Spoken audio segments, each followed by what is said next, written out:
Walden book పేరు. నిన్న రాత్రి స్టార్ట్ చేసినట్టున్నా. ఆల్రెడీ మధ్యలో హైలైట్ చేసి అంటే వర్డ్స్ మనకు మీనింగ్ తెలియని వర్డ్స్ హైలైట్ చేసి పెట్టిన. రాత్రి స్టార్ట్ చేసిన. బుక్ ఏం లేదు, ఆథర్ పేరు henry David Thoreau. Okay, book ఏం లేదు బ్రో, సింపుల్ ఫిలాసఫికల్ బుక్ అని చెప్తారు. కాకపోతే నేను దీన్ని చదవడానికి రీజన్ ఏం లేదు. ఏమంటారు, వాల్డెన్ పాండ్ అని ఒక ఏరియా ఉంది. అందులో ఈ ఆథర్ హెన్రీ డేవిడ్ థోరో ఏం చేస్తారంటే ఒక 2 years మొత్తం సోషల్ లైఫ్ని ఇడిచిపెట్టేసి ఒక అడవిలో వెళ్ళిపోతాడు అనమాట. అక్కడ ఆయన ఒక చిన్న కాటేజ్ కట్టుకుంటాడు. కాటేజ్ అంటే చిన్న హట్ లాంటిది. అందులో బేసిక్ ఎమ్యూనిటీస్ ఉంటాయి. ఆ బేసిక్ ఎమ్యూనిటీస్తోని అందులో 2 years ఉంటాడు. సాలిట్యూడ్ అంటారు కదా, సాలిట్యూడ్ అంటే ఏకాంతంగా ఉండడం. ఒంటరిగా ఉండడం వేరు, ఏకాంతంగా ఉండడం వేరు. ఏకాంతం అంటే మనము అన్నీ అనుకొని లోన్లీగా ఉండాలని ఫిక్స్ అవుతాం. సో దాన్ని ఏకాంతం అంటారు. సో సాలిట్యూడ్ ఇంగ్లీష్లో. ఆథర్ ఏం చేస్తారంటే 2 years వెళ్ళిపోయి ఆ 2 years ఆయన అక్కడ చూసింది, ఆయన రియల్ లైఫ్ రొటీన్ ఏంది అదంతా జర్నల్ చేసుకుంటాడు అనమాట. రాస్తాడు ఎక్స్పీరియన్స్. ఆ ఎక్స్పీరియన్స్ ఈ బుక్ వాల్డెన్ ఫిలాసఫీ బుక్ అంటారు. అది బేసిక్లీ సాలిట్యూడ్ మీద ఎక్కువ స్ట్రెస్ చేస్తుంది. చదవడం స్టార్ట్ చేశాను నేను 2 pages 3 pages చదివిన. బాగానే ఉంది, కాకపోతే వొకాబులరీ కొంచెం టఫ్ ఉంది. నాలాంటి వాడినే ఛాలెంజ్ చేస్తుంది. అంటే నాకు పెద్ద ఏదో తెలుసని కాదు, నాకు కాంటెక్స్ట్ బట్టి కూడా వర్డ్స్ అర్థమైపోతాయి. ఏం చెప్పాలనుకుంటారో వర్డ్ మీనింగ్ అర్థమైపోతుంది. కానీ ఇందులో కొంచెం బాగానే ఛాలెంజ్ చేస్తుంది వొకాబులరీ. మధ్యలో ChatGPT యూజ్ చేస్తున్నా, దీని మీనింగ్ ఏ కాంటెక్స్ట్లో యూజ్ చేస్తారని. బాగుంది బుక్, కానీ ఎంతగానో ముందుకు వెళ్తుందో లేదు. చాలా పెద్దగా ఉంది. అంటే పెద్దగా అంటే 280 pages ఉన్నాయి. ప్రింట్ సైజ్ కొంచెం చిన్నగా ఉంది, అదొకటే కొంచెం ఛాలెంజింగ్ అనిపిస్తుంది. చదివేస్తా. అసలు ఇది ఏ దేశంలో రాసారో కూడా అర్థమవుతలేదు.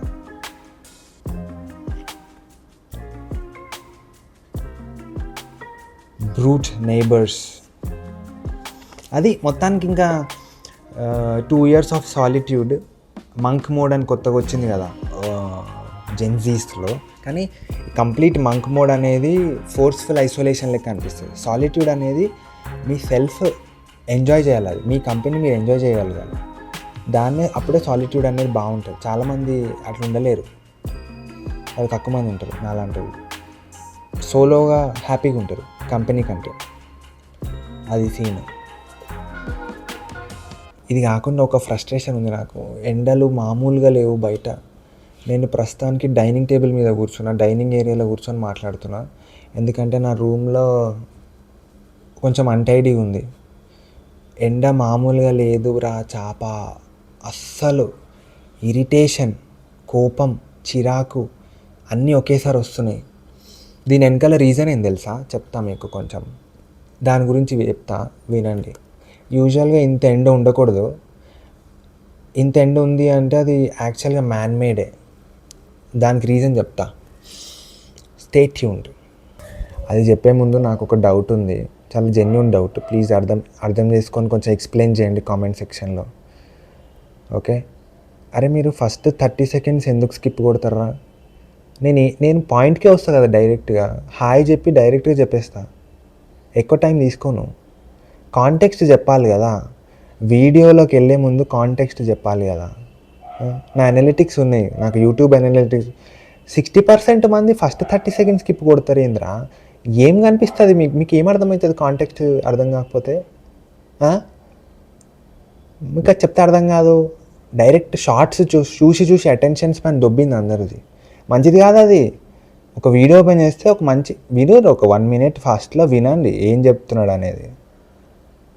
ఇది జస్ట్ నా అభిప్రాయం మాత్రమే. స్కిప్ కొట్టుకోవాలంటే కొట్టుకోవచ్చు, నథింగ్. నేనే ఎవరిని ఫోర్స్ చేయడానికి.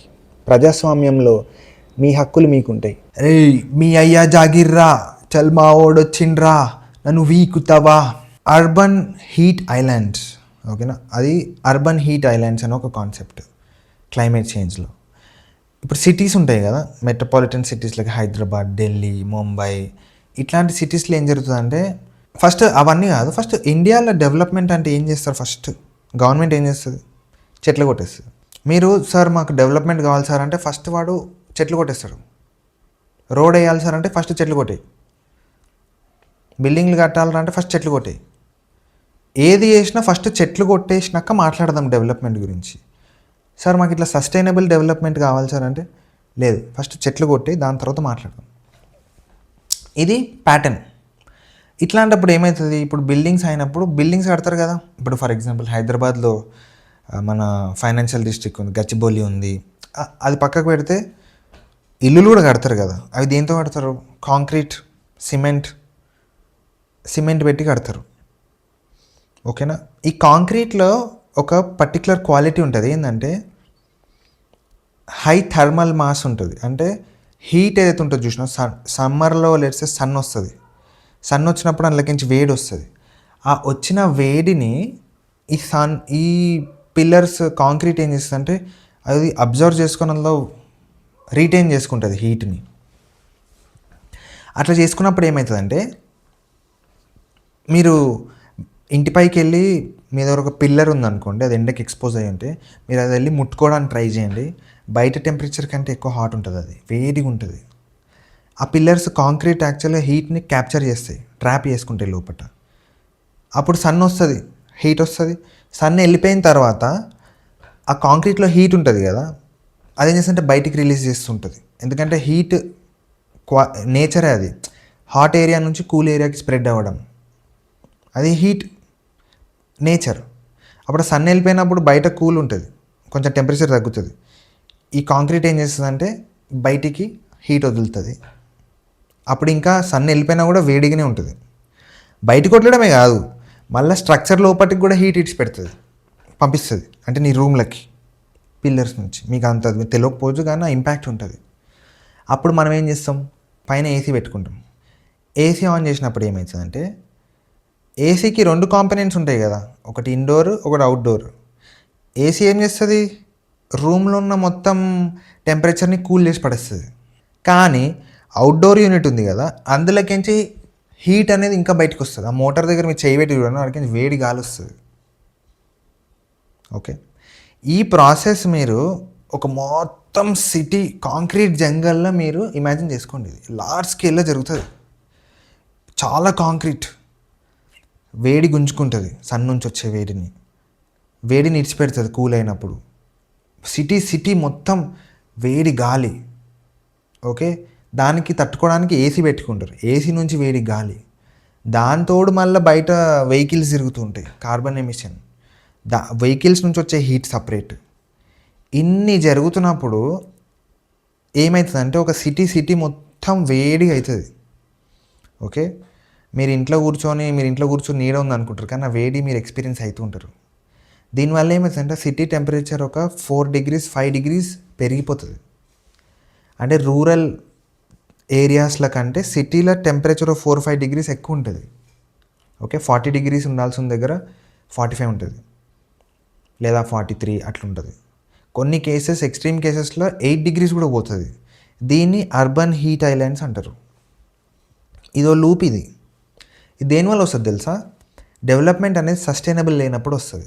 గవర్నమెంట్ ఉంది, అది డెవలప్మెంట్ అంటే ఫస్ట్ చెట్లు కొట్టేస్తుంది.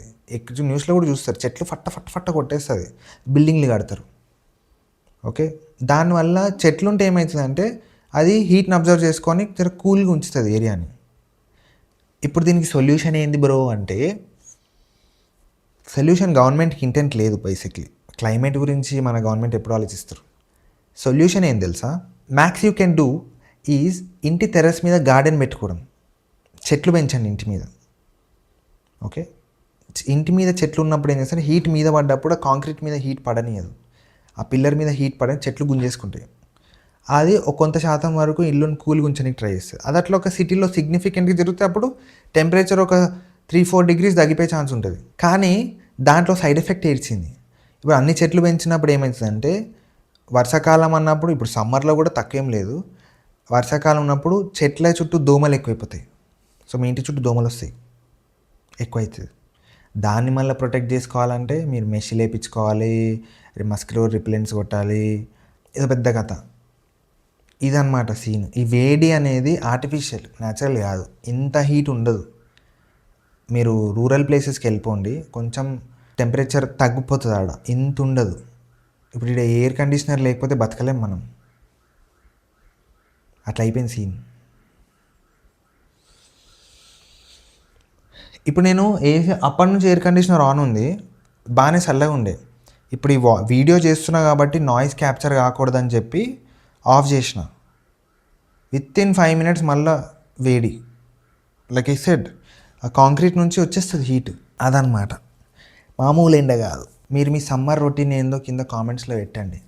నేను ఏం చేస్తున్నా తెలుసా, బయటికి వెళ్ళడానికి అయితలేదు. బయటికి వెళ్ళాలంటే ఏం చేస్తున్నా తెలుసా, చూపిస్తా. ఇది చూడనీకి ఏదోలా ఉంది అనుకుంటే బాలక్లావా మాస్క్ అంటారు దీన్ని. వేసుకొని చూపిస్తా ఎట్లుంటుంది. చూడనీకి ఇట్లుంటుంది, అది ఫేస్ అంతా కవర్ అయిపోతుంది. యాక్చువల్ దీనికి హెడ్ మాస్క్ కూడా ఉంది, వేసుకోవచ్చు. దీంతో ప్రాబ్లం ఏం తెలుసా, మీకు ఒక చెప్తా, ఆగండి. మాస్క్ వేసుకొని మాట్లాడతా కొద్దిసేపు. ఇప్పుడు ఇది ఉందా, ఇట్లా వేసుకొని తిరుగుతాను నేను బయట. ఓకే, ఇది చూస్తే చైన్ స్నాచర్ లెక్క కనిపిస్తాం మనం. ప్రాబ్లం అదే వస్తుంది దీంతో. ఓకేనా, నేను స్కూటీ మీద పోతున్నా ఒక దగ్గరికి. ఒక ఆంటీ ముందు నడుచుకుంటూ పోతుంది. ఆమె ఎందుకో క్యాజువల్గా ఇట్లా ఎంకలు తిరిగి చూసి నేను స్కూటీ మీద వస్తుంటే ఆమె నన్ను చూసిన తర్వాత ఇట్లా సదురుకుంటుంది. చైన్ ఏమైనా వేసుకున్నాను, ఆమె చూసుకుంటుంది నన్ను చూసి. స్కూటీ మీద వస్తుంది, నన్ను చైన్ స్నాచర్ అనుకుంది ఆమె. అదొక ప్రాబ్లం దీనివల్ల. కానీ సన్ ప్రొటెక్షన్ ఆల్ రైట్, అదనమాట సీన్. ఒక విషయం తెలుసా, అస్సలు వీడియోస్ చేద్దామంటే కూడా ఐడియాస్ వస్తలేవు ఏం మాట్లాడాలని. ఎండో చూడు, ఈ టైంకి కూడా చాలా హాట్ ఉంది. యాక్చువల్లీ ఈ టైంకి సన్ కనిపిస్తలేడు, కానీ నేను చెప్పినట్టు ఆ కాంక్రీట్ నుంచి హీట్ వస్తుంది కదా, అది అట్లుంది. ఇక్కడ కొంచెం చెట్లు ఉన్నాయి, కొంచెం బెటరే. 1 second రుక్యా, చూపిస్తావు.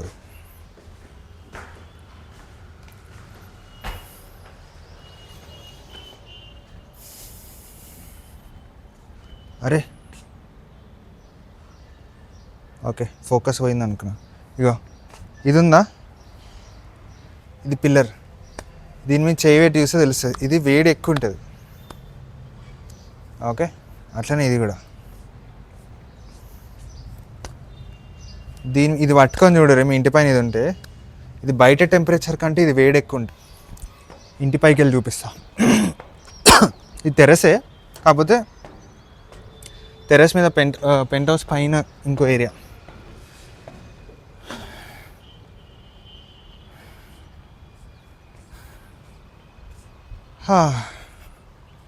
కొంచెం బెటర్ ఉంది, సన్ కొంచెం క్లౌడ్స్ మధ్యలో. మీకు ఒక ప్లేస్ చూపిస్తుంది ఇప్పుడు ఈ నుంచి. ఈ కొండ కనిపిస్తుందా పైన వెనకాల బ్యాక్గ్రౌండ్ లేదు, ఆప్టిక్ జూమ్ అవుతుందా, అది వెనకాల కొండలాగా ఉంది కదా. ఓకే, అది న్యూస్లో చూసి ఉంటారు కదా, జవహర్ నగర్ డంప్ యార్డ్. అది న్యూస్లో ఏమొచ్చింది, దాని చుట్టూ ఎండ వస్తుంది మళ్ళా. దాని చుట్టూ ఉన్న ఒక 10 kilometer రేడియస్ వరకు మొత్తం గ్రౌండ్ వాటర్ కంటామినేట్ అయిపోయింది. ఓకే, మాది దానికే 5 kilometer రేడియస్లో ఉంటుంది. ఇంకో కామెడీ విషయం ఏంటంటే, ఆ డంప్ యార్డ్ గోల్కొండ ఫోర్ట్ కంటే హైట్ ఉందంట. ఓకేనా, హైదరాబాద్లో మొత్తం చెత్త తీసుకొచ్చి ఆడేస్తారు. ఇంకో విషయం ఏంటంటే, దానికి 2 kilometer రేడియస్లో బిట్స్ పిల్లని హైదరాబాద్ క్యాంపస్ ఉంది. అదనమాట సీన్. కిందికి వెళ్ళిపోదాం రా నాయన.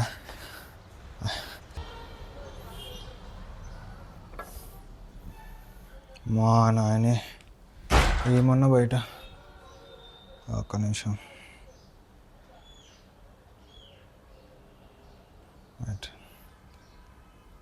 సెట్ తీసేద్దాం. అమ్మా బయట ఎండ ఎక్కువ ఉంటే ఏం చేయాలి? బియర్ తాగి ఇంట్లో పండాలి. నిన్న ఒక కామెంట్ వచ్చింది, అందులో ఐ థింక్ సాయిరామ్ పేరు గుర్తొస్తలేదు, సాయిరామ్ అనుకుంటా. యా, ఆయన నిన్న ఒక వీడియో పెట్టిన, దీనికంటే ముందు వీడియో చూడండి.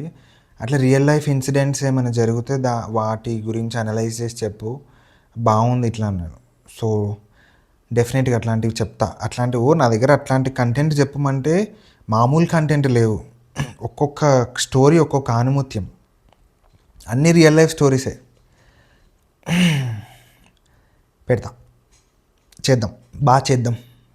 ఇంకొకరు బుక్స్ గురించి చెప్పరాను. బుక్ గురించి ఇప్పుడు ప్రాబ్లం ఏంటంటే, బుక్స్ గురించి చెప్పాలంటే చెప్పొచ్చు, కానీ ఛానల్ మొత్తం బుక్స్ గురించి అయిపోతుంది.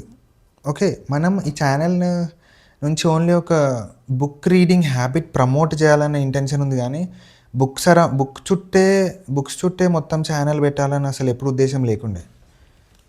కానీ డెఫినెట్గా నేను యూజువల్లీ ఏ బుక్స్ చదువుతున్నా లేదా చదివిన బుక్లకించి ఏమైనా మంచిగా ఉంటే అది మీతో షేర్ చేసుకుంటా. ప్రతి వీడియో కాకుండా పెడతా. మన బుక్స్ చదవడం చాలా important. Mental stimulation, intellectual stimulation అనేది ఒక మనిషిగా పుట్టినందుకు అది ఎప్పుడు జరగాలి. దద్దిలాగా ఉండకూడదు. మన బిలీఫ్ సిస్టమ్స్ని మనమే ఛాలెంజ్ చేసుకుంటూ ఉండాలి. మనం కరెక్ట్ ఉన్నా అని అనిపించినా కూడా అది వేరే సినారియోస్లో కూడా పనికొస్తుంది. ఇదే ఐడియాలజీ ఇట్లనే ఆలోచించవచ్చా అని దాన్ని తరచూ ఛాలెంజ్ చేసుకుంటూ ఉండాలి. That's a sign of intelligence అంటే సర్టిఫికేట్స్ కాదు. 10th 90%, బీటెక్లో ఇంత, అది కాదు ఇంటెలిజెన్స్ అంటే. ఇంటెలిజెన్స్ అంటే మీరు మీ దగ్గర ఉన్న తెలివిని మీరు ఎట్లా వాడతారు, లేదా మీరు నేర్చుకున్నది కరెక్ట్, ఒకవేళ రాంగ్ అయితే దాన్ని మీరు ఎట్లా ఇంప్రూవైజ్ చేసుకొని మార్చుకుంటారు. దాన్ని ట్రూ ఇంటెలిజెన్స్ అంటారు. అడాప్ట్ అవ్వడం. బుక్కులు చదవడం ఏముంది, బుక్కులు చాలా ఈజీ. దానికంటే ఇంపార్టెంట్ బుక్స్లో చదవడం కంటే ఇంపార్టెంట్ విజ్డమ్, మెచ్యూరిటీ. మనం ఏదన్నా మన దాంట్లో ఏదైనా థింకింగ్ ప్యాటర్న్లో ఏదైనా ఫాల్ట్ ఉందంటే అది నువ్వు బయట చెప్పుకోకున్నా పర్లేదు, కానీ నీకు నువ్వు అవేర్ అయ్యి దాన్ని మార్చుకునే అంత డౌన్ టు ఎర్త్ ఉండాలి, వితండవాదం చేయకుండా. That's a true sign of intelligence. Okay, not degrees, PhDs. ఒక మహానుభావుడు చెప్పిండు, you can have PhDs and still be an idiot అని. అంటే నీ దగ్గర 100 సర్టిఫికేట్లు ఉండొచ్చు, కానీ నీకు విజ్డమ్ లేకపోతే నువ్వు ఇడియట్వే, మూర్ఖునివే. అదనమాట ఈరోజు వీడియో. ఈ వీడియో ఇంతవరకు చూసిరంటే మీకు నచ్చిందని అనుకుంటున్నా. నచ్చితే లైక్, ఇంకా సబ్స్క్రైబ్ చేయండి. మీ సమ్మర్లో ఏం చేస్తుర్రు, మీకు ఏమవుతుంది, ఏమనిపిస్తుంది, ఏం తింటుర్రు, ఏం తాగుతుర్రు, ఇవన్నీ కామెంట్ సెక్షన్లో పెట్టుర్రి. ఇంకా మా డాడీ వాళ్ళ డాడీ చచ్చిపోయి చాలా రోజులు అవుతుంది, రోజులు సంవత్సరాలు అవుతుంది. జస్ట్ సెయింగ్ చెప్తున్నా. ఇంకా అనుకుంటారు, ఎవరైనా చూసి అనుకుంటారు, చాలా చెప్తున్నా.